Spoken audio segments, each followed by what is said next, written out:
that. Press now.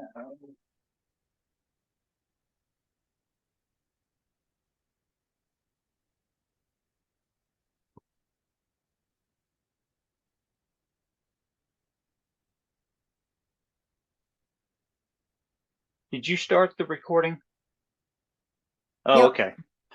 I was playing with the switch on my light here, and I was like, I hit a button. It was like recording starting in progress. I'm like, what did I do? You may have it automatically starts at 9. So here we go. I'm going to open the waiting room. Okay. Okay. Yep. Okie dokie. After I do this, yes. After I get it over in my window here.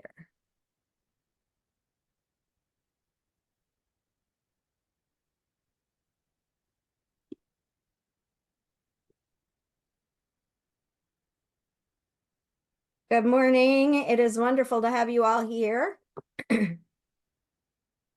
I've got Wayne Gotsch over here. I'm going to wait to introduce him till about 2 minutes after, so we give people some time to come on. Is anybody dry in their area this morning? Because it's pouring like crazy where I am in Catonsville. It's very wet here too in Arnold. Oh my gosh, yes. Okay. My dog is, yes. Did the residential reimbursement notation show up in the chat? It did not. All right. How about now? Yep, there it is. Okay. Cool. Okay, good. We'll keep it in the chat, and we'll also put it in the PowerPoint here. Okay. So part of what Wayne is going to talk about is the residential reimbursement guide for when work gets done on a removal or abandonment or whatever of the tank. So that's what we're going to give you more information on. So that's what's in the chat right now if you want to copy that. Okay, 1 more minute and we're going to get started. Let's see here. Okay, so it is 2 minutes after. It's raining in Arnold. It's raining in Catonsville. It's pouring everywhere. My dog's terrified of thunder. It's a lovely place to be. All right, so I'd like to introduce you to, let me just start with this. If you have questions, please take yourself off mute and ask your question. And if you're, or raise your virtual hand or put your message in the chat, and I'll be watching that while Wayne is speaking. I'm also going to be essentially handling it like an interview so that because Wayne and I have done this enough times, I keep asking him more and more questions. So I'm going to ask questions, and I hope that they are the ones that you're thinking of and they cause you to have more questions. All right. This is here. Got more people. And we are recording it so that we can put it on YouTube later this week. I've got a couple actually to upload, so you'll be able to see those. Okay, so I'm going to share my screen after I introduce you to Wayne Gotsch. And Wayne has actually been doing this over 50 years, working with underground storage tanks and other environmental hazards with the Anne Arundel County Health Department, the Department of Natural Resources, Department of Health and Mental Hygiene, the Maryland Department of the Environment. He was an environmental consultant in Timonium, and now his company that he's currently with has started and has had for a long time is Environmental Technical Services Consulting and Contracting. And that's how I know him, and I've been referring him for years and years and years. So Wayne, I'm going to share my screen so you've got something here. Keep threatening to do it, don't I? Thank you for bearing with me. Has anyone else worked with Wayne? Okay, well, you're going to be glad to have his information. And also, I do have a couple of questions. I know Kay, you sent one and Bryant sent one. So we are gonna get to that too. So that everyone can is aware of that. I am just trying to make this the right size. Today feels like a rainy Monday where the power went out. Okay. So this is all about Wayne. Wayne's information is here on the screen. And I'm going to share that at the end too, and I'll put it in the chat. So you don't have to try and remember it here, but it is here, so you've got it. All right. Everyone can see my screen, right? Okay. Wayne, you can see my screen? Yes. Mm-hmm. Okay. Okay. And one of the benefits of this class is no one has to be on Zoom, and it's a challenge. So Wayne, you're gonna have to smile and nod or something when I Yep. Okay. I ask something because I don't know. Okay, so all the stuff about Wayne. And this is what we're going to be talking about today. And I've moved his slides around, so bear with him. But this is what we're going to be talking about today. Heating oil storage tanks. And this is Wayne's going to tell you all about it, and then we're going to see two interesting videos. But we're going to stop between the videos to be able to answer questions, and they're short videos, and then we're going to get into more of the presentation, and we will be done by 11. I mean, by 10, I'm sorry. Okay, so here we go. Wayne, take it away, and if you could see my cursor, I'll point at things as you say them. Okay. Well, we have in this diagram, we have a residential above ground storage tank. And what it's showing you, we'll go by the numbers. Number 1 is the tank. Number 2 is the fill pipe, and that's outside. And to be noted is the grass below it. You see the grass. We'll talk a little bit more about that a little later. And then number 3 is the vent pipe. So as fuel goes into the tank, it displaces the air in the tank, and the air has to have some place to go to. Now, right at the bottom on number 3, if you follow it all the way down to the bottom, there is a little tube sticking down into the tank. That's what's called a vent whistle, or an alarm. It's also labeled as number 4, which I didn't see right off the bat, but it's there. Okay, so number 5 is an enlargement of the tank gauge, which is on the top of the tank. And what's shown here is sort of a individual vent whistle and an individual tank gauge. They also make them where they're a combination, they're together. We've got some pictures of that a little later. Let's see. And then number 6 is where the fuel comes out of the tank and goes to the furnace or the hot water heater, or whatever you have the fuel going to. The boiler or whatever too. So I'm going to show one like this. Okay, so what we have here is a... Oh, wait, one quick question. This could be when we see them in the house, it's one thing. But if this were underground, it would be essentially the same thing, but under the grass out here, right? Right, exactly. Okay, because we don't have pictures of them underground because our X-ray vision is not working. I think we have some pictures of tanks being removed. Yes. Yeah. So, okay, this is an example of an above ground tank in a basement. One of the things I want to point out is that they have copper pipes for the vent and for the fill pipe. When you're doing your walkthrough for a seller or a purchaser and you see copper pipes, those should be replaced with steel pipes. Copper is considered to be a low melting point material. If there was a fire in that area, those pipes would melt first, and then therefore it'd be heating up the fuel inside the tank, and you would have a fire starting at the top of the tank. Whereas if you had steel pipes there was fire in the area, you wouldn't have the fire being encouraged by vapors coming out of the tank. All that would be going outside. Got it. So here we've got like the fill pipe and the vent pipe, or the fill Yes. pipe and the vent Mhm. pipe. And then what are these two things? That's basically just an additional plug for the top Okay. of the tank. Now, on the one, you can see where there is a combination vent and tank gauge. Mm-hmm. So that's one of the arrangements you would see.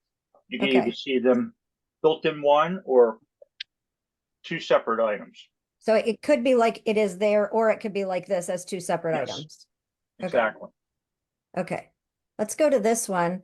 And I put this picture of this Roth one in just because I'd never seen one at a house before, and you said that they're relatively common. So that Yes. was as people are replacing them.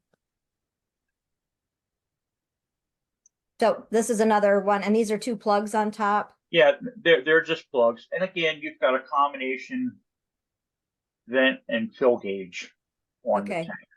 Okay. And then these tanks can be, you're going to show us one in the video, but this is like you can have these any size, and they've got, they're double walled, and they're actually really easier to install because they're lighter than these, Right, exactly.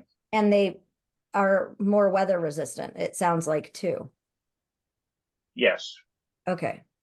So when we're inspecting a tank, or when we're walking through with our buyer, well, I, of course, as a home inspector, am looking at things even more critically than a home buyer or an agent might be.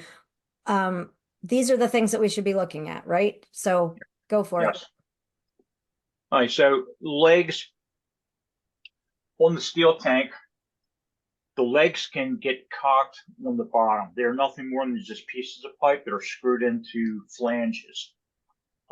It's not very hard to get one of those bent or get it to where it's trying to rust and fall off. When you're checking the tank, you want to take a look for rust, weeps, and dents, especially on the bottom of the tank, because that's where you're going to see the rust forming. What's a weep? Well, weep would be where you look at the tank and like you see the color of the tank, but then you see a section where the color is darker. Okay.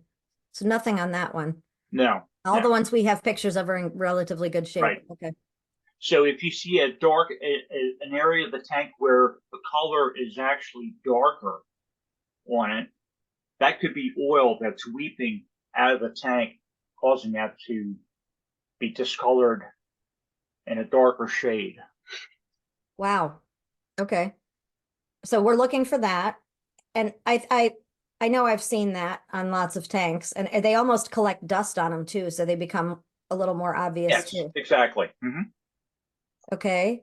And then Then you look for signs of leakage around the filter and valves. That would be down towards the bottom of the tank on one of the ends. like, Um, so on here we can't see it. Let's see if we can see right. it here. But it Oh, would be this here. one, it's down in the bottom. This one has already been disconnected. So you really can't see a whole lot on that Okay. one. Okay. Oh, the oil lines enclosed in protective tubing. Yeah, and that's something that you really don't see a whole lot of. But what you will find is in older homes, especially in like Baltimore City, Uh-huh. you'll find fuel lines that leave the tank and then they go up against the wall and they like disappear because they have cement that they put over top of them to hold them in place. Oh, and that's going outside. No, that's still going inside. The tank is inside and the lines are inside, but the lines go against the wall and there's cement against it all the way around Oh, to where they come back out to the furnace. got it. Condition like that needs to be corrected because when they first did it, it was a good idea, kept lines from getting ran into or damaged. But what has occurred over the years is that with cement, it's corrosive. And with copper, it'll start to eat into the tank, eat into the lines, and it'll cause a leak. Okay. I did not know about that. Okay. So, and we're going to get to more pictures. We have a ton more pictures. Yeah. But let's now, how are we? Okay. So this is, if the tank is outside, is it protected from ice and snow falling off You the? just look and see if it's underneath the eave of the house. Okay. If there is rain spouts that would prevent rainwater from just dripping directly on the tank, or or ice or snow falling on it. You Obviously. look at the vent, and within the vent there's a cap on the top. Those caps, bugs love to build nests in those. Oh, in the vent that's this up here. That's this right here. Yes, on the on number 3, Okay. right where that comes out. There's like they call it a mushroom cap because it looks like, if as you look at it, it looks like a mushroom, Okay. top of a mushroom. In there is a screen, and earwigs in particular build nests in those. If you have enough of a nest built in there, it will cause blockage. And when they go to fill the tank, it will cause the tank to overpressurize. And any spot that's weak on it, it's where the tank's going to split, and then you'll have an oil spill in the basement. Oh my gosh. Okay. Well, we don't. So when we're looking at houses, we just look at that on the outside, and we have pictures, so you'll see more of this, but we want to kind of get through these words and then move on to looking at the pictures. So with that though, we're looking at the outside of the house to see those, just to take a peek in it, is what you're Yes. saying. Okay, Yes. great. And then how do we know if the vent alarm is working properly? Well, the vent alarm, typically the companies that deliver fuel will only deliver fuel to a tank where the vent alarm is working. So for the most part, that's not a problem. Okay. One way to test it, which depending on, if you want to try this, you can actually take the cap off where it fills and blow air into the tank, and So you will hear the whistling come out of the vent. So taking this cap off, like here, Yes, and blow into it. blow air in, and you'll hear it whistling coming out. Okay, because the air that's pressurized in here Right. kind of just comes up, and this is the whistle. And then it would come up here and you'd hear it. Pressure in, pressure out. Got it. Okay, any questions on that? Anyone? And you don't have to know all this. It's just kind of giving you some info here. Okay, if you have questions, raise your hand. Okay. And then signs of spills make sense. We'd be looking for any oil around. Right. And again, you'll see the staining Mhm. or the discoloration of the metal. It'll be darker than the rest of the paint on the tank. What about a smell? Would that be is it a bad sign if we can smell oil? You will smell a little bit of petroleum around the tank, but if you have a strong petroleum odor, then you could have something leaking on the tank. And if you don't know what it smells like, then what do you, if you don't know what oil smells like, or the petroleum smell, then how can you do that? Well, you can go over to where the tank is filled, take the cap off, and just smell. So like go back outside and smell? Yes. Mm-hmm. Okay. Another thing that happens too with oil burning equipment, a lot of the equipment will run for a few seconds, spraying oil into the burner before it will ignite. Over here, So you can't see. So when it goes to fire, you'll already have a steady stream of oil being vaporized into the fire chamber. You can smell oil right when the furnace starts. Okay, but it should dissipate. Yes. Got it. Okay. Okay. And then the average amount of oil being used would be like just ask the seller how much they're using. Right. If they're using an exorbitant amount of oil, then that could be an indication of a leak. That's probably more useful for when you're dealing with an underground storage tank. With an above ground tank, you can see what's going on. You can see if it's leaking. You can look around the tank and tell if there is something leaking on the tank. Okay. Now, is it okay for, in this picture, if this tank, these feet were on the ground in the dirt? No, no, it needs to have some support. Okay. A tank full of oil is going to weigh approximately a ton. Okay. So that weight right now is distributed to, 500 pounds per leg. If it's sitting on the dirt, that's just going to dig in. Eventually, one part will go deeper than the other, and the tank will fall over. Okay. And I would think that could also cause corrosion, but it would probably collapse first, like sink in before the Yeah, corrosion. What is this thing? that's nothing more than just a lifting lug for being able to move it with a piece of equipment. Oh, okay. So that's just like a hook goes in there or Yeah. something. Nothing for us to think about. No, no. All right, here's another outside one. And this is an example of a horizontal tank. Same volume tank. It's just that it's configured to be put in a low profile position. Okay. Okay, any questions before we move on to the video? Because we've done what we wanted to show you was the inside. Or I mean what it looks like when it's inside the house or outside above ground. It's the underground ones that we can't see that are the crazy ones that are so concerning, because how do we know it's there and all the other things? And so Bryant, go ahead. Bryant has a question. I just had a quick question. Is there any year that houses were built that we should be suspicious that there's a underground tank? I know you haven't gotten to the underground part specifically, but I mean, if a house is built in the 50s in Anne Arundel County, is it likely that that might have had an underground storage tank, or is there no real rule of thumb? There's no real rule of thumb.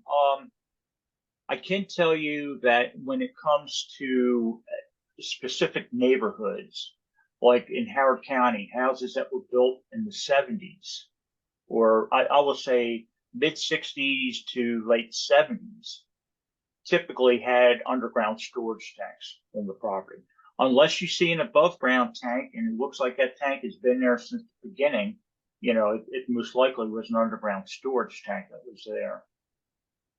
So there are communities that have had underground storage tanks installed. When the community was built, that's all they put in. Okay. But you said also that even if if you've got one inside and the house was built before the mid 80s, basically, there could be one that's buried outside. There still could be one outside. Yeah, because Okay. if they went and replaced the tank, put a tank in the basement, there could be one outside. Okay. So then we have the next question is there anything we can look for in the yard or Yeah, in the basement? there's a lot of items you can look for. And And that's where we've we're got some of going. those examples. Okay. Are you, that's a great question, Sophie. So we're going to get there. That is where we're headed next. And I think, let's see. Yeah. So you're welcome. So, and good question, Bryant. So mid 80s is when they stopped installing underground storage tanks, basically. I mean, if you're looking for something. Yeah, and typically it's because it got to the point where the state regulations changed to where it required double wall tanks, and then it just became cost prohibitive to put tanks in the ground. That makes perfect sense. Okay, Wayne, are you ready to show your videos? And these are fascinating. You probably will have never seen such fascinating videos of dirt before in your life. So go ahead, Wayne. And I can see Okay. your video. So good job. There it is. Okay, so this is a property that I worked on in 2020. A client called me September of 2020. She had bought the property back in May. There was a 550-gallon underground storage tank located on the property. And she noticed that she had dead grass on her side yard. What you see in this photo, this area where the ground is bare, is where oil was being pumped out through her sump pump.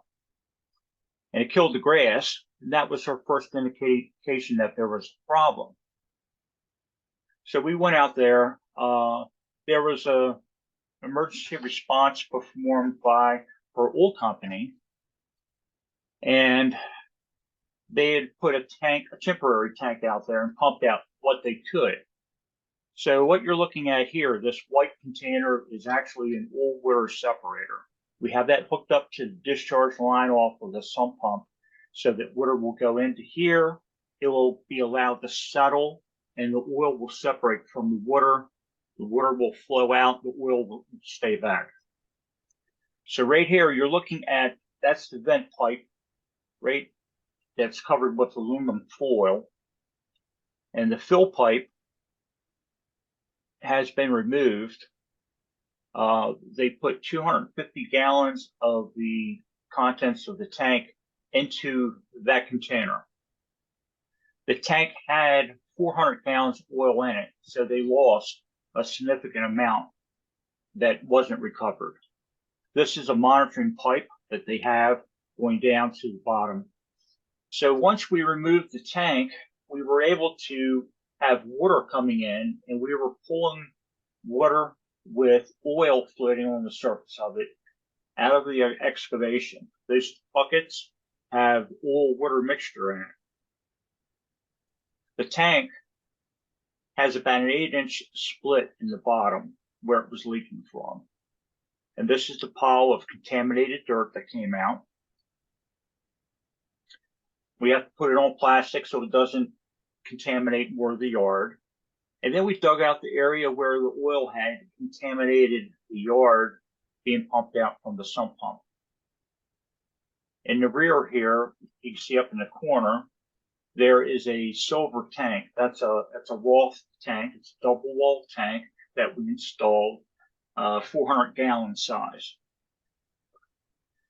So what you're looking at here is, I don't know if you can see it, there's the pipe where the sump pump is coming out through that PVC pipe. This project was one where we were able to break it out into 3 different prices for her. Her credit union was not willing to give her a loan because the companies that she was working with, which was the her oil company, gave her an estimate of $15,000 to $25,000, and the credit union was like, "That's too big of a spread. We need to know a little bit more definitive." We actually broke it out into 3 different prices for her, and our total came to around $10,000. So we had a price for removal of the tank, we had a price for installation of the new tank, and we had a price for removal and disposal of the contaminated soils.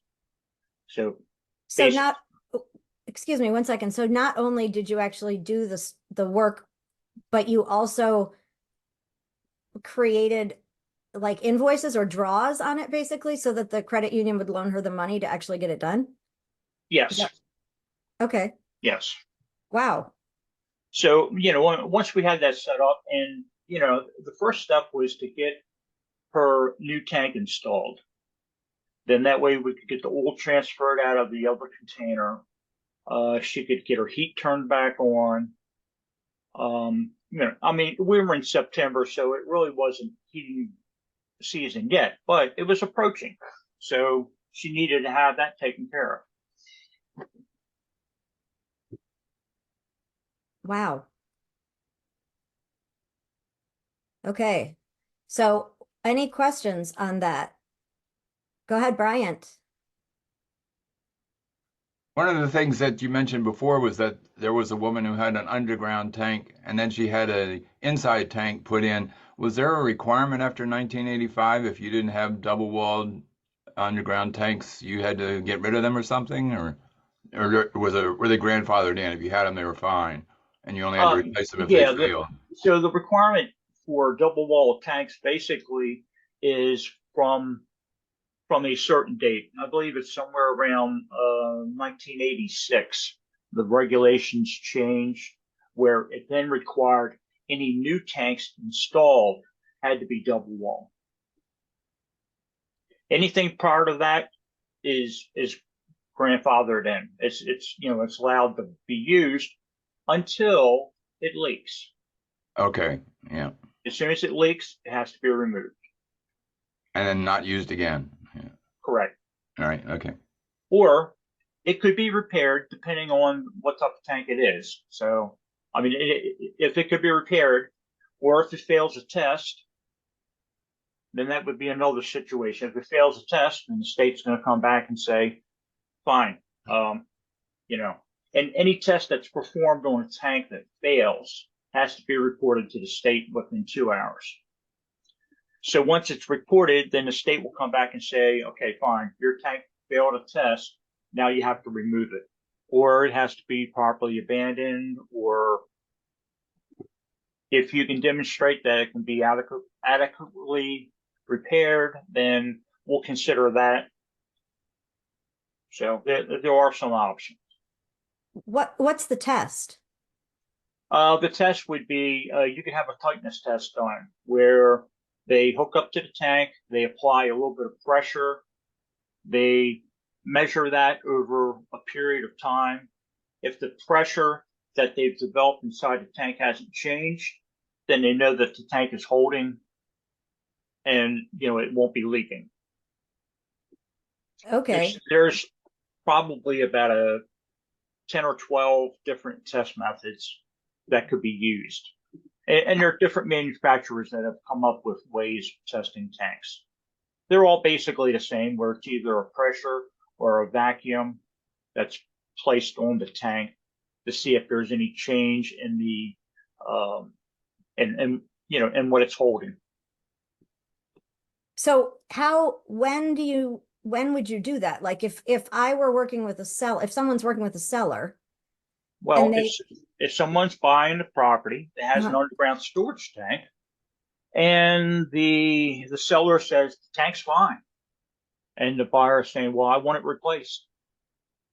The seller says, no, you can test it. If it tests and it passes a test, then we're not replacing it. So your option would be either buy it as is, replace the tank yourself, or have a test performed on it and demonstrate that the tank isn't leaking. but even if the tank isn't leaking, it has the potential, it's gonna leak. Yeah, at some point it's going to leak. So the only thing the test tells you is the date that the test is performed, the tank isn't leaking. So it's a snapshot in The time. next day it could start leaking. Got it. But at the point where you've purchased the property or it's been tested, that the tank wasn't leaking. Okay. What questions is that bringing to mind for agents? I just had a question. If most of them will leak, what's the time? Like 20 years, 30 years? It's hard to say. I've seen tanks that have leaked in the course of like 4 or 5 years. And I've seen other tanks that have been in the ground since the 1940s that haven't leaked. It has a lot to do with the quality of the steel that the tank was made out of, where the tank is located on the property. For instance, if you have a property that has a walkout basement and the tank is on the side of the house, you have a slope from the front of the house to the rear of the house, where your tank is underneath that area. Any rain or snow or whatever occurs in that area is going to run off. It's not going to soak in the ground and cause wet soils around the tank. Wet conditions around the tank are what causes the tank to corrode. Now, if you have a tank sitting in an area where it's fairly level soil, well, then whatever hits the surface of the ground is pretty much going to soak in and go around that tank. That tank will not last as long. I had a community down in Prince George County, tanks across the street from one another. One of the tanks looked great, almost looked like it was new. The other tank was riddled with holes. Now, these were ones that you had removed from the ground? Ones that we removed, yes. The one tank was in an area where it was flat land, and the other one was in an area where it was sloped. And that's just the difference. The houses were built at the same time. Wow. So it's just, it's just how dramatic of a difference it will make with the actual setting of the tank, where the tank is positioned and how the drainage is around it. So the failure mechanism is rusting of the tank? Yes. Okay. And typically where it will rust is going to be where the tanks, the welds in the tank. That's the point that will rust first. There are other factors involved.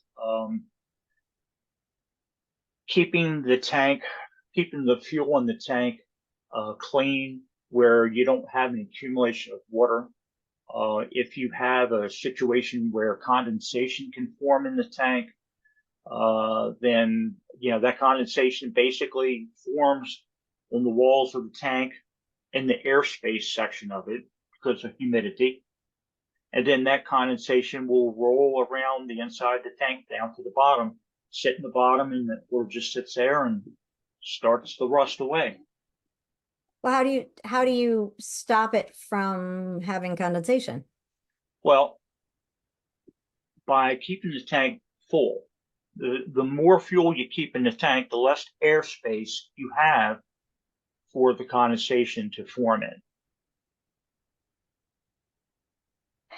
So but this is something that takes, so condensation forming inside a tank, this is something that takes 20, 30, maybe 40 years for it to have an effect. Oh, okay. So this isn't like you need to be down there No. checking it all the time and No. okay.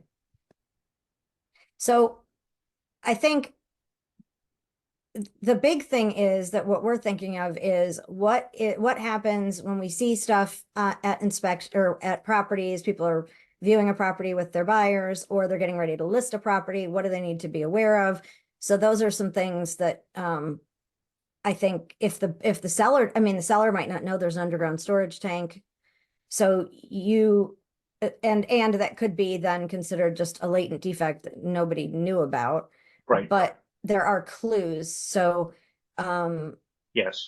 we will why don't we see a couple of the clues so that we can does that make sense? I'll show some of the clues, absolutely. and then we'll go see your video, which is like worst case scenario. And this one that we've got of this video is the worst that Wayne had ever seen and the state geologist had ever seen.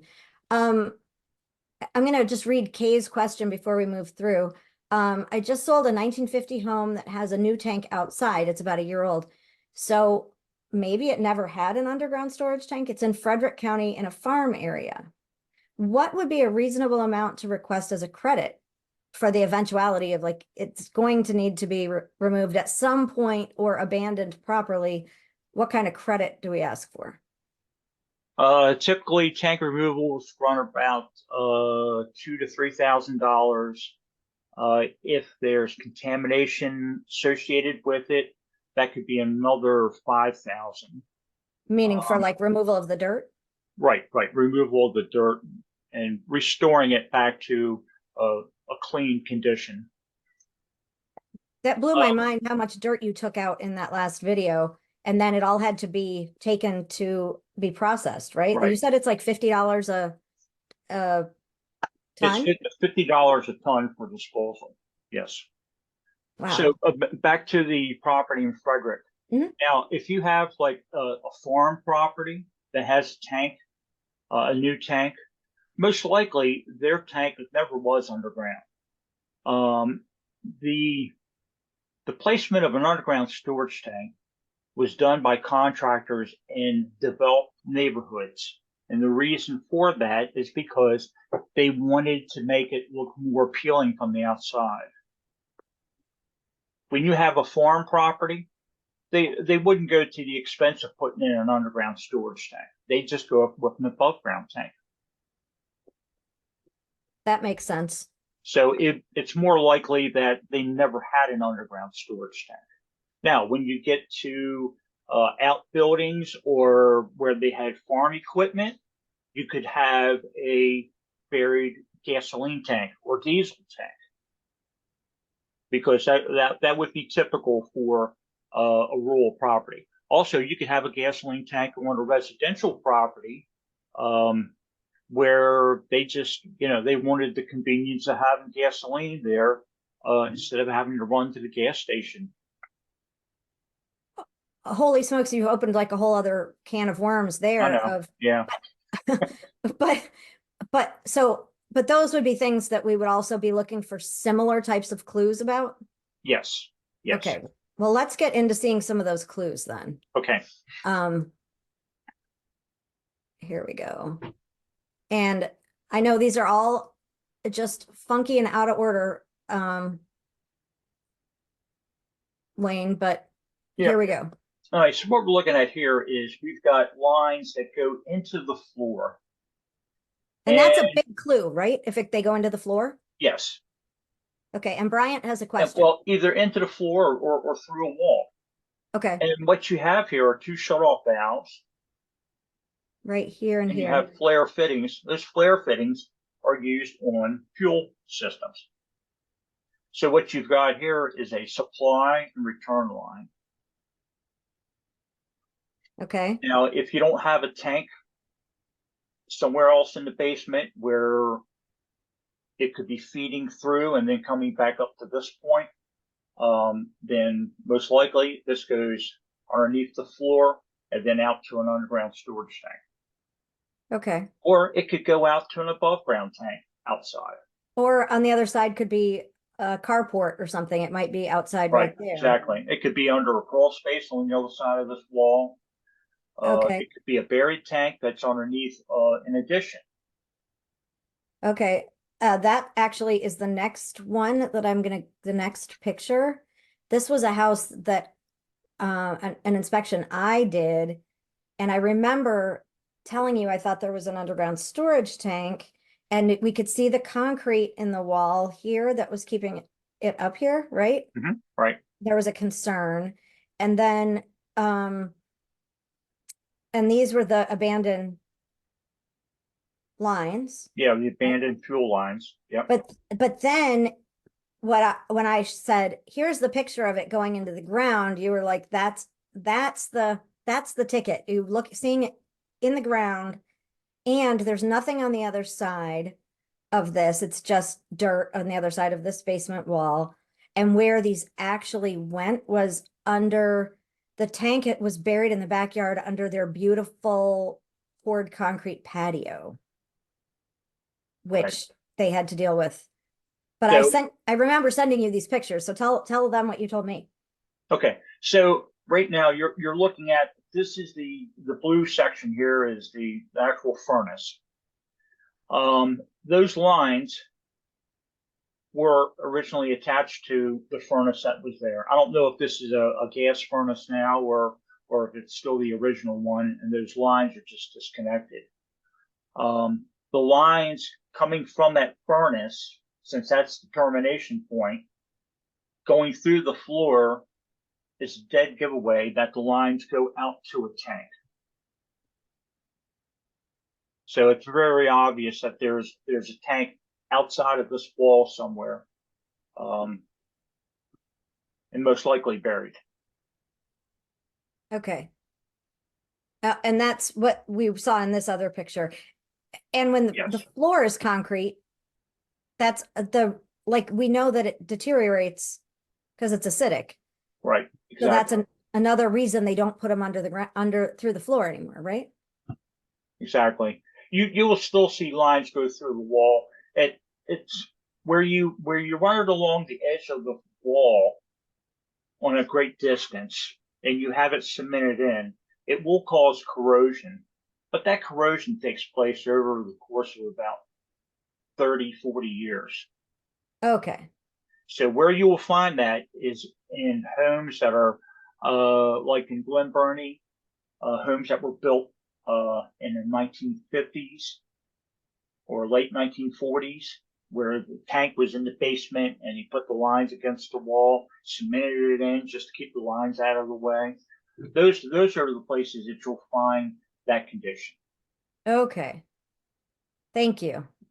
Also, Now, Baltimore City. say that again. Baltimore City is the other place where you'll find that condition. Ah, okay. But it's the older, the Yeah, it's the older. Yeah, it was a technique that was performed back in the late 40s up to probably 1960. okay. Okay, but you'll still see little bits, you'll see parts of it sticking out, right? Yes, exactly. Okay. So we'll have to find more pictures of those that you've got because you've just got billions of pictures. Okay. So what are these? So what we have here is you have a vent pipe and a fill pipe. Vent pipe Um, here? Yes. Fill pipe. Is this the mushroom cap you were talking about? No, that's actually just a pipe cap. Okay. What I can tell you about this is that that's actually a dangerous situation right here because the pipe coming out is a lot smaller than the fill pipe. If you're filling the tank, you can actually overpressurize the tank because you can't get air out as quick as you can get oil into the tank. So what you're saying is this pipe right here Yes, should be the same size as this? Okay. or no more than one size smaller. Well, that's significantly smaller. Yes. Well, that's so if you have an 1.5-inch diameter pipe for your fill pipe, mm-hmm. the vent pipe should be no smaller than 1.25 inches. Okay. If you have an 1.25 inch fill pipe, no smaller than 1 inch. That's pretty logical. I mean, Yes. because you're trying to let the air out as it's being displaced. Right. This So is my what you son's have house. here is about a 2-inch diameter fill pipe and about a 1-inch vent pipe. Now, the only saving grace with this situation is that when the cap is taken off, they're putting the nozzle into this hole and they're basically running the oil in slow because it's not a sealed connection. If they had a fill adapter on there where they could tighten down on it, then they could be putting the oil in at 50 gallons a minute. That's pretty fast flow of oil.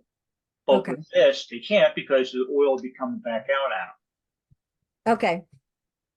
Well, this is my son's house. So, in rural Montana, built in like 62, owned by the U.S. Forest Service. So, not much we can do about it, but that's interesting to know. I think, oh, and this is more we were talking about, and then we'll go back to Right. we'll go to the outside. So this is your fill pipe. That's this one here? Yes. Mm-hmm. And the other one's your vent. And that shiny cap on there is the mushroom cap. Okay. And you were going to say something about the picture earlier at the beginning of the grass. It's important. You've told me that it's really important that these are not buried underground, that they Right. actually come out at ground level or higher, right? Yeah. So if you have a high grade of dirt, dirt is up pretty high against the foundation, and you have pipes coming into the basement. In some cases, they would dig down, run the pipes through the basement wall, and they come up through the dirt up to the surface. Those pipes are subject to corrosion, and you can have some serious spills take place with that corrosion. I've had a few of them that I've worked on where the pipes corroded. I think we have some pictures of them also. Yes. But yeah, you can have a lot of corrosion. We had one that was up in Frederick the pipe had corroded, and there was so much oil that went in the ground that we had to dig out the dirt along the foundation, and we had to actually take out part of the foundation and rebuild it just to get the contaminated block out of the way.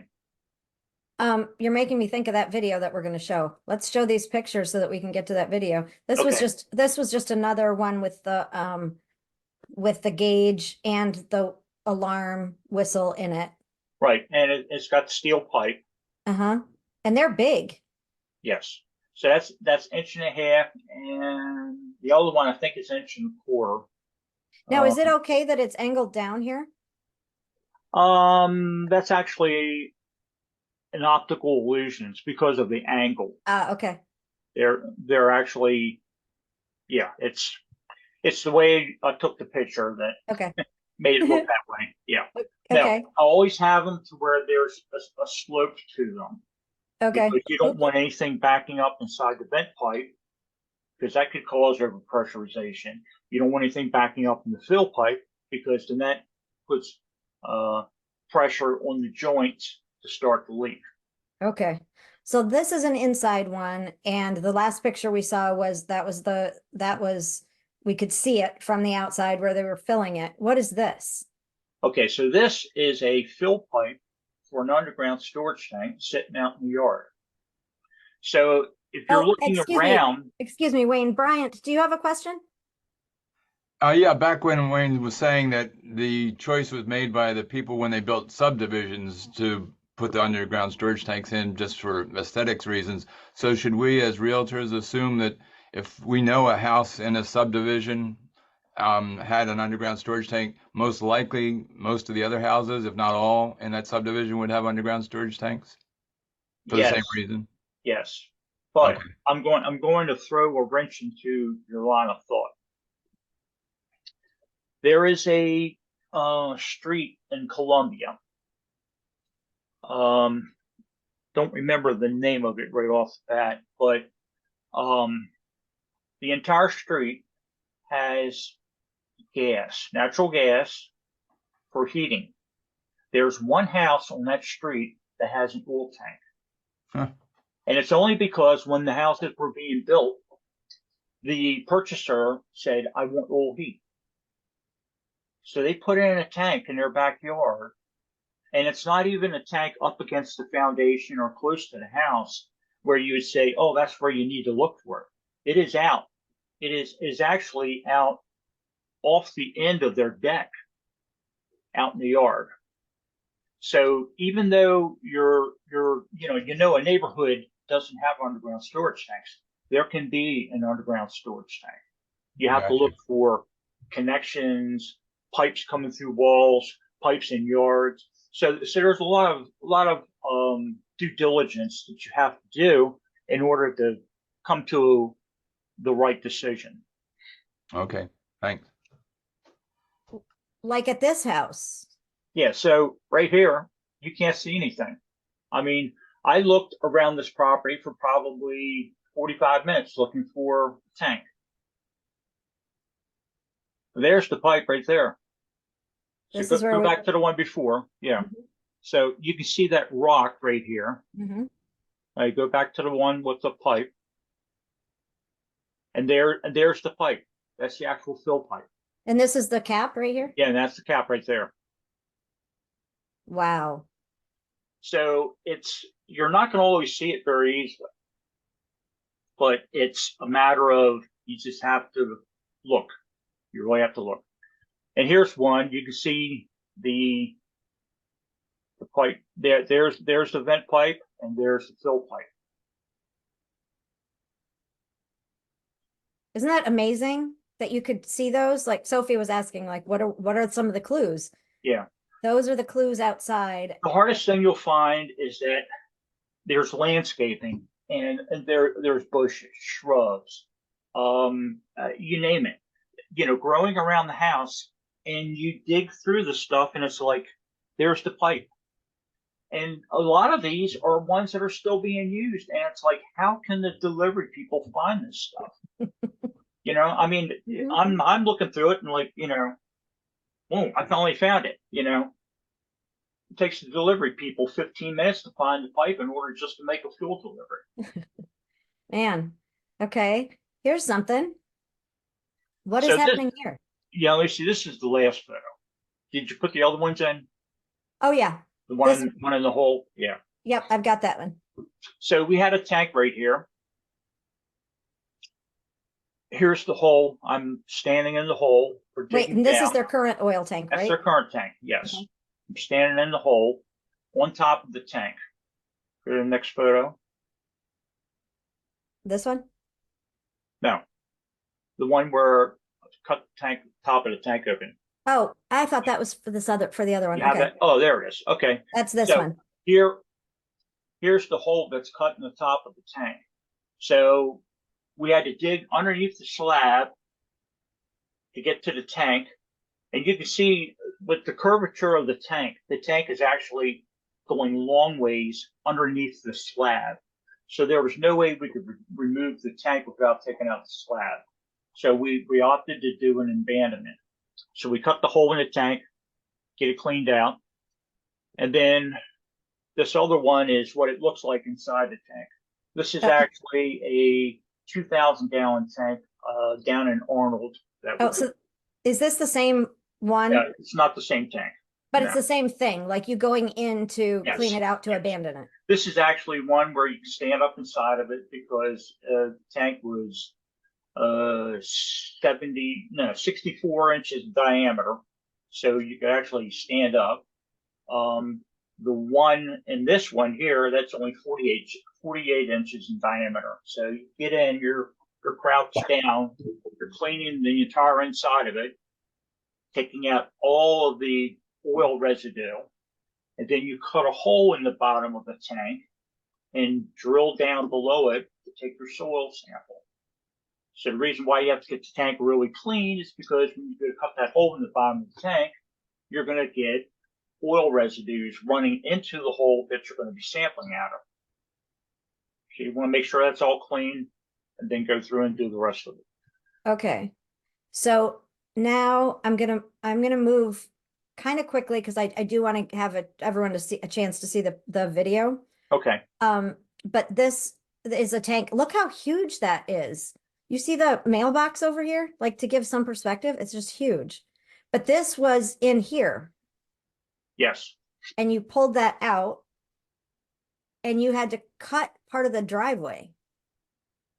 Like, yeah, so on this one, okay, so here's the pipe coming up, and you can see where the driveway, take a look at the line of the driveway here. It goes by right past there.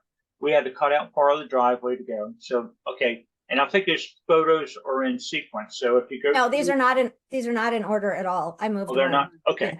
Yeah, so that's after the tank has been pulled out. okay. Then the other part was, what's the cost for something like this? All right, so typically it costs around 2,000 to 2,400 to remove the tank. Okay. A 300-gallon up through 550-gallon size tank is all the basic cost, which is around 2,000 to 2,200. What's the normal size? What's the most common size to have? Most common size is around a 500 to 550. That's probably 90% of the underground storage tanks on residential. Okay. I'm going to put then you get into 1,000-gallon tanks, and that's like a couple $100 more for removal of one of those. Okay, I'm going to put your information, because this is not letting me go back for some reason here. Here we go. I'm going to put your information in the chat. But I wanted to show, this is the whistle, the alarm. Yeah, that's And here's the little hole and the float. Right. And here are some more of those. Yeah, those are vent whistles. And here's the corrosion on the bottom. That's corrosion on a fill pipe. Okay, so now you're going to show the video, but it is 9:58, and I'm committed that people can get out into the rain if they want to while it's still daylight. So I'm going to put your information into the chat, and what this is an incredible video. Can you set us up for it, or Yeah. Let me go ahead and do it. because you went there first, just All right. And if you all have to leave early, I get it, but you definitely want to That's see the one. this. Okay, here we go. And there's also a reimbursement fund that I'm going to put the information for that as well into the chat. Okay, so this is a property that is down in Annapolis. It is a $2.9 million home sitting on the South River. And I got called in 2019 to investigate odors in the house. The contractor had had work done to put in a footer drain. Footer drain then had oil showing up in the sump pump. Now, right on this corner, right here by the pipe, sticking up in this corner, in the right corner, that's where the sump pit was. And that's where the oil was showing up. One of the things I do want to show you right here before we get any further along. What year was this house built? This house was built probably back in the 20s. Okay. It was a shore home, and then it was added on to, and then remodeled, and then just, it went from there. Right here on the right-hand side, you see this sort of brownish-looking water? That's oil that's actually starting to come out of the soil. That's on the in this basement area. Wow, I see baseboard up here on the left. Yes. That is amazing. That is like, Yes. So we are 3 feet below the basement floor at this point. What you see also over here where this brown stain is you see a concrete slab. That big block of concrete, they had piers that the house was built on, and then up higher is where the actual footer is. So there are piers with the footer running across between them. You can also see the just about center, a little bit to the left at the top of the screen, is another pier. So we excavated all the way down to the bottom of those piers. And at that point, we're hitting what we call sugar sand. The sand was actually eroding into the area that was being excavated. So we had to stop digging any deeper, or we were going to lose the whole house. And then we just excavated all the way around. The excavation started off in the backyard. We had the oil showing up. I went and did some testing around there. They said, well, we had an underground storage tank. We removed it. There was no leakage. Well, what we found out was that somewhere in the prior ownership, there was an underground storage tank that just leaked and nobody bothered doing anything about it. They just pulled the tank out and left the contamination there. They put in a new tank and went along their way. We ended up digging out 150 tons of contaminated dirt in the backyard. And then 2 years later, they're still having odors in the home. And the contractor decided he was going to go back in, take out the floor and, dig out some of the contamination. Well, they got started with taking out a little bit of the floor around where the footer drain was put in, and it just expanded. And then it went around and went all the way around to the other side. And then it just encompassed the entire basement floor. so, and that was one of the worst, the worst that the geologist had ever seen and the worst Yes. you'd ever seen. So this isn't likely to be seen, No. but I think it's, go ahead. This was a real severe case. We estimate that the tank probably was leaking for maybe 10, 15 years. And they just kept putting oil in it when they needed it, and it just kept leaking. It not only contaminated the entire back area, but it to the point where it went down underneath the entire house and all the way out to the South River. We did testing in the area where you just saw in the video. We did testing down below there, and contamination extends to about 7 feet below where we had stopped digging. Holy So it was about a smokes. total of 10-foot thick area of contamination. What did that cost to fix? Um, I wasn't involved in the financial end of it. Oh, okay. Basically, it's just my end of it. We had multiple contractors in there. I know they probably went somewhere around 70,000 easy. Okay. So, So it's 10:04 and we're done. But if you want to stay, there's one more thing that Wayne has just told me that I think you should hear. When you stop using the oil tank at a house, when you no longer are using oil, you need to get rid of the fill line on the outside. These you should get rid of these, right, Wayne? yes, Because you can have an accidental delivery made to your basement floor. And we had one that we did down in on the Patuxent River that topped $1 million. We had 300 gallons delivered to the basement floor because there's beautiful sand there. There's no need to have a sump pump in your pit because rainwater would go into the pit and it just drain off because of nice, beautiful sand. Well, the oil went into the pit, went into the footer drain, went around the entire perimeter of the house, and then down to 25 feet below the foundation.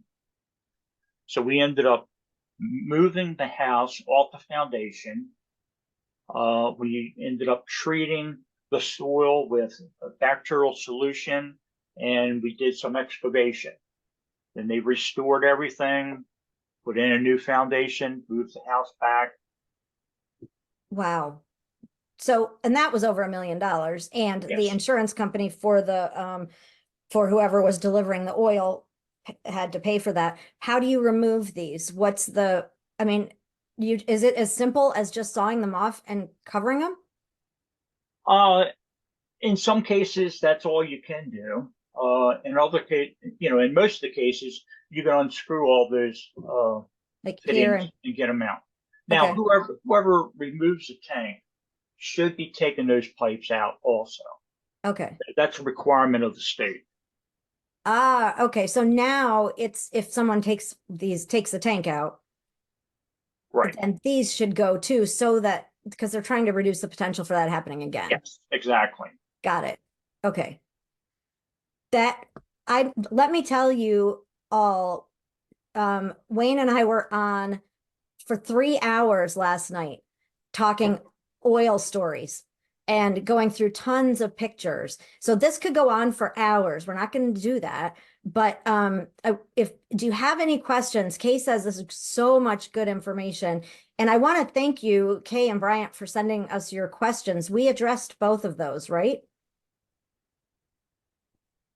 Okay. And I know we got Bryant. So anyone, if you've ever got questions leading up to a class or want to do another class, let us know, please.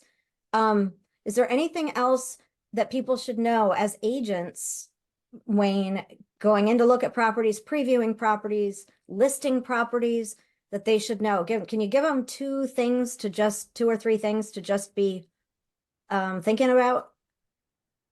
That's putting you on the spot, but I'm just kind of, Yeah, Bryant has a question yeah. too. Basically, the main thing to look at when you go on a property is how is the house being heated? Okay. If you see the heat equipment's been upgraded and it's not oil and it's not in an area where let's say like a Glen Burnie or Baltimore City or some areas like that where typically there would be natural gas. Natural gas was there from the beginning. Then sort of question what type of heating system was in there before. It's something where you want to look around. You want to look to see if there is, when on the walls, you want to look in the basement. You want to look and see if there were repair spots where 2 spots where lines would have gone through the wall. Okay. That's pretty easy to find. one of the hardest things to tell is, and when I get called to do an evaluation on a property, is where a house that's being flipped, because they'll go and they'll finish everything. You have no walls to look at to see if there was any repairs where lines went through the wall. So if you have a client who is flipping homes, do them a favor and take pictures of the walls before they finish them off. Because when you get to sell the property, somebody can come along and say, hey, this neighborhood had tanks. What happened to the tank here? Well, you got now your client has to spend money demonstrating that there's no tank there. If they've got photos of all the walls in the basement showing that there was no lines, or showing where there was a footprint of an above ground tank in the basement, you've saved your client a lot of money. Wow, that's huge. Okay, so how is the house being heated? And if it was, and then be thinking if it's gas now or it's a heat pump now, what was it before? So just be looking around. Are there repaired areas on the basement walls, like where the lines went through?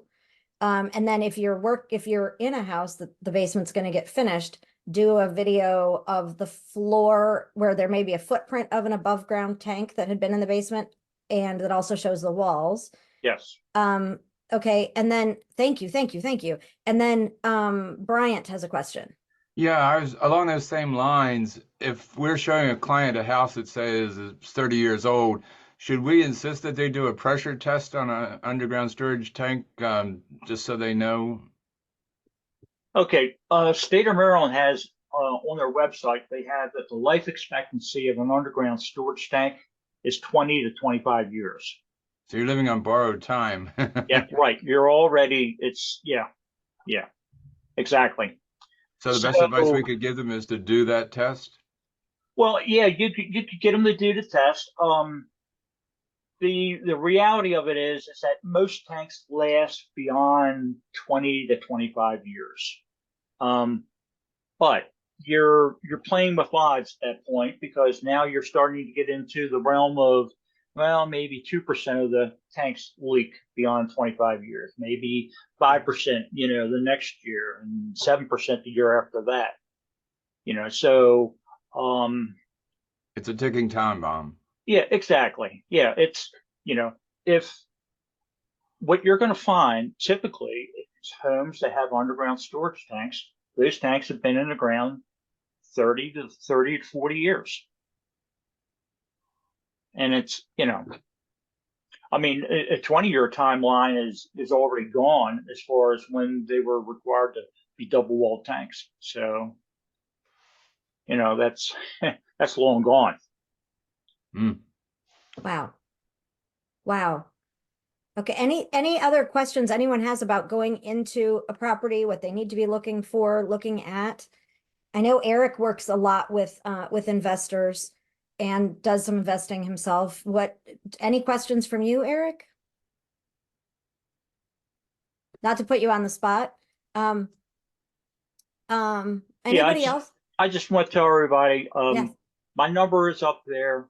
Feel free to give me a call if you got a question, or if you're on a property and you're scratching your head trying to figure out, what do we do? Just give me a call. I'll be more than glad to help you. Great. Thank you. And so Wayne, his information's right here. You can just put him in your phone. I take pictures of things when I see them and just text them over to him. And then he calls me and says, tell me more. Ask one last question. Go ahead, Bryant. Just efficiency wise, is oil heat better than natural gas? Should we tell clients that they're going to end up paying a lot more for heating if they've got oil than they will if they had natural gas?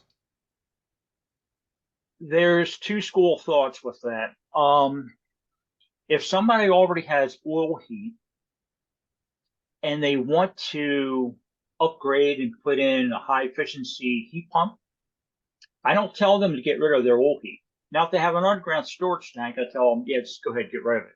But if they have an above ground tank and they have oil heat and it's a hot, it's a forced air system, and they want to put in a high performance heat pump, what you do is you get a thermostat and you set the thermostat to where the heat pump runs down to a temperature of about 30 degrees.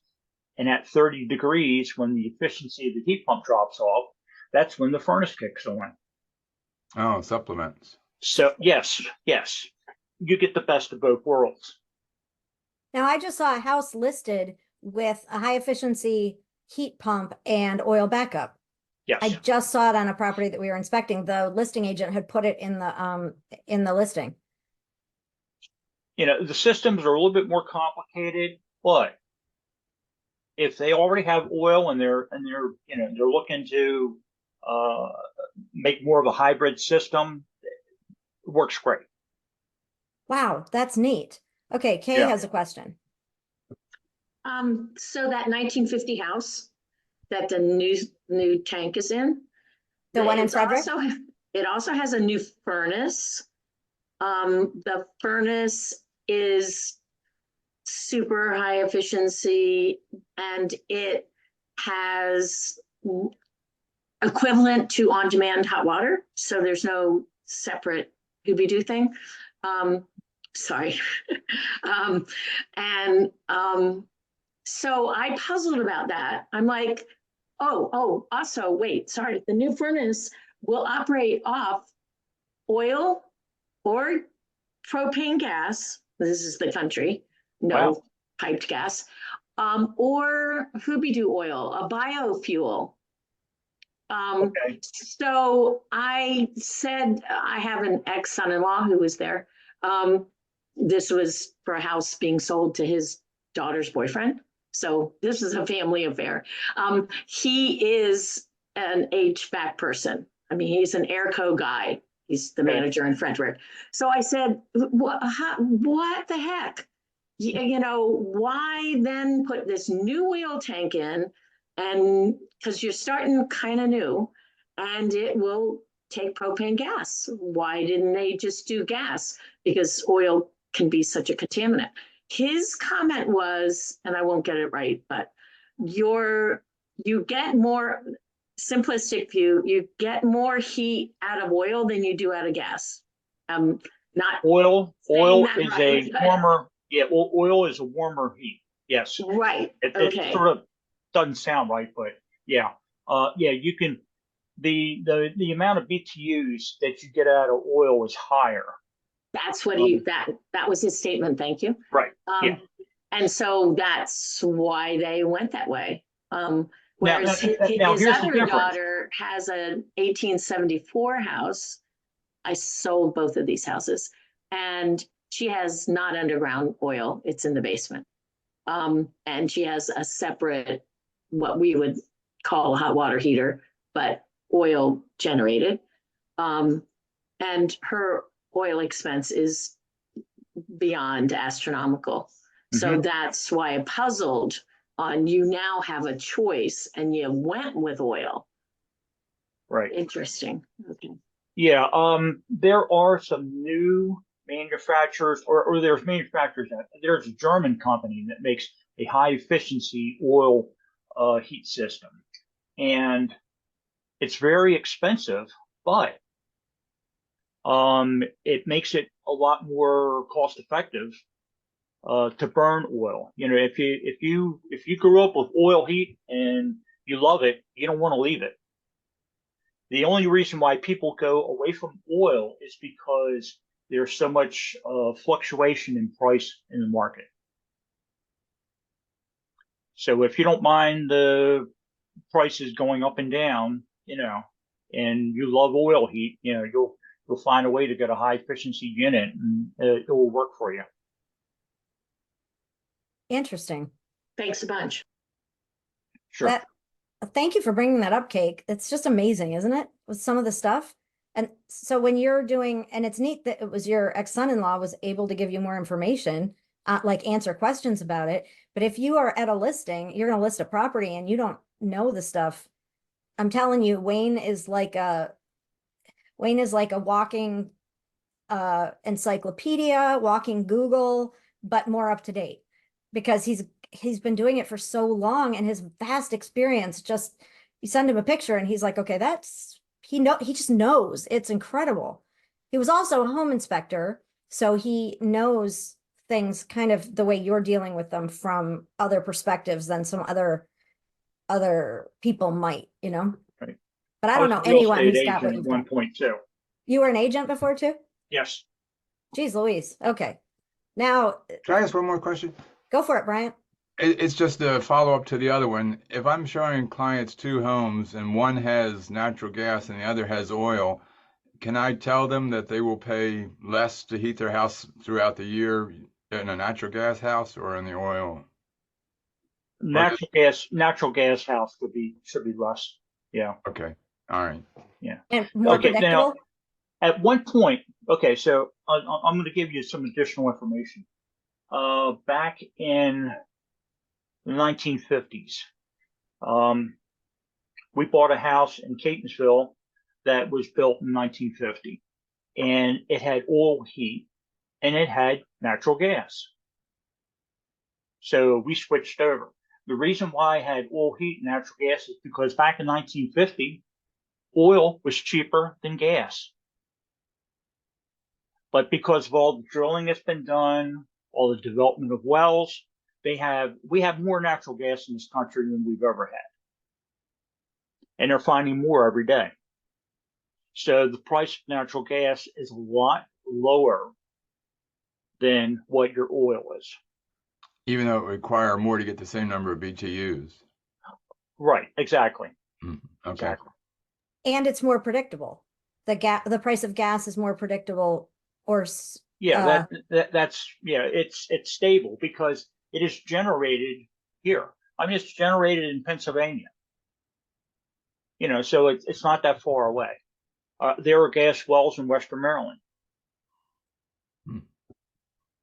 Thank you.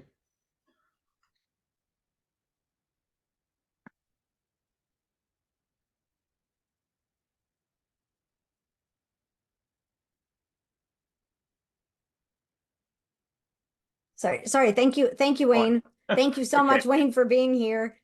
Thank you. Oh my gosh, yes. Thank you so much for being here and for staying on an extra 21 minutes to answer questions, and the 3 hours last night you and I spent just going through stuff. It's really generous of you to be here, and so thank Right. you. Thank you. And thanks everyone for staying late, and lots of thank yous in the chat, Wayne, from people who are here. So Thank you. there we go. Okay, everyone have a wonderful, wonderful day, and I'll get this recording up later this week onto YouTube. If you go to our YouTube channel, you'll get a notification when this comes up. Yeah, if you have any other questions, feel free to give me a call. Thank you, thank you, thank you. Okay, thank you. All right. Okay, Bye. bye.